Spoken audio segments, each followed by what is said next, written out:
Hey, what's going on, YouTube? Doing a quick fun video here on this thing that I like to call miracle theory, which is the theorization of why a miracle happened, how it happened, the science behind it. I'm studying more physics in science and things like that, and I love tying in how God works to those things because they are not separate, but they are intertwined. Science points to God. So this is gonna be a fun video. This is why it's on my unfiltered channel because it's just me kind of goofing around here. Now, this is not going to impact salvation. This is not going to help you get closer to Jesus or anything like that. Like my other content, this is literally for fun and like thinking of ideas of how miracles happen. So, the miracle I want to talk about today, or the supernatural activity, is Moses's glowing face. Okay, so there's this guy in the Bible named Moses, most famous for these 10 commandments that you see in this guy's hands right here. These 10 commandments were the commandments from God that later became the Ark of Covenant. And he received these by going up on a mountain and speaking to God for 40 days. Now, when he did that, something interesting happened is when he came back down, his face began to glow. Like a flashlight, his face was glowing, and the people freaked out. He actually had to cover his face because he spent so much time with God that it led to him having a glowing face, which is pretty cool. So when people read that, they're like, okay, cool. You know, he spends time with God. His face is glowing, whatever.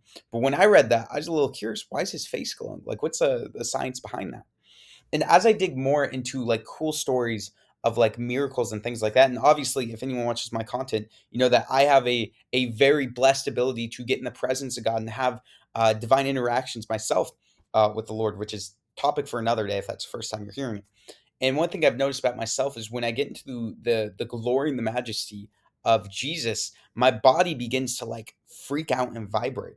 And I didn't know what it was, but I'd hear stories of people who would have near death experiences. And when they went into this like plane, they said it was like some astral plane beyond human description. They'd go to this place and they would encounter this deity, kind of like this one on the screen here. This divine glowing deity wouldn't look exactly like this. And they said when they got in front of this divine thing, all the cells in their body would start to like get excited.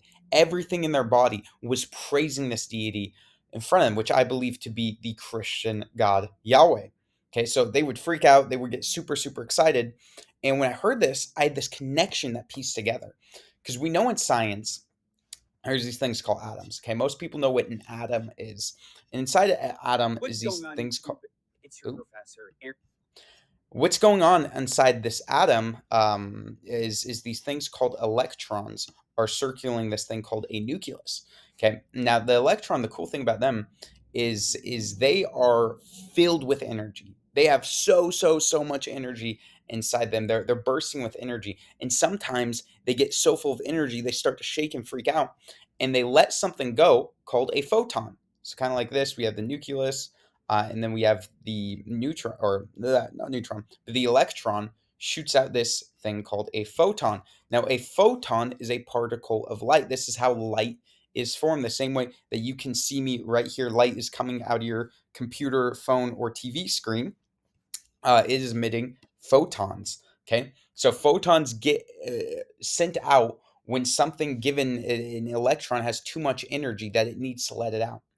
So if we go back to our theory of somebody having a divine encounter and all the atoms in their body start freaking out in excitement and they're filled with energy because they're in the presence of this deity, then what if photons, these little particles that come out of the atom, started emitting off their face because the atoms in their face are so charged with energy they couldn't store it, they had to let it out. His face began to glow. Then we go back to Moses. He's in the presence of this divine being, and his face starts to glow because photons are shooting out of his face because of how amazing it is. So when he goes down the mountain, his face is still glowing because the energy is still there, and it's emitting and it's emitting because every time he gets in the presence of this deity, his the cells in his body emanate. And I think the reason the Bible doesn't talk about it emanating from his hands or feet is because it was probably covered in the prayer, and his face was the only thing exposed, kind of like this picture, even though his feet and hands are exposed here. But I would imagine most of his body was exposed. So that is a fun little theory. I think that there's science to back up behind that was. I think when we get in the presence of God, that there's a good chance that our cells get super excited, and prolonged exposure can lead to photons emitting from the matter that composes our skin. So, fun theory. Again, this is not fully scientific. We can't prove everything there. That's why it is called a theory. But I would love to see what you guys think about this down in the comments below. So if you want to leave a comment, cool. If not, that's fine as well. See you guys in the next one.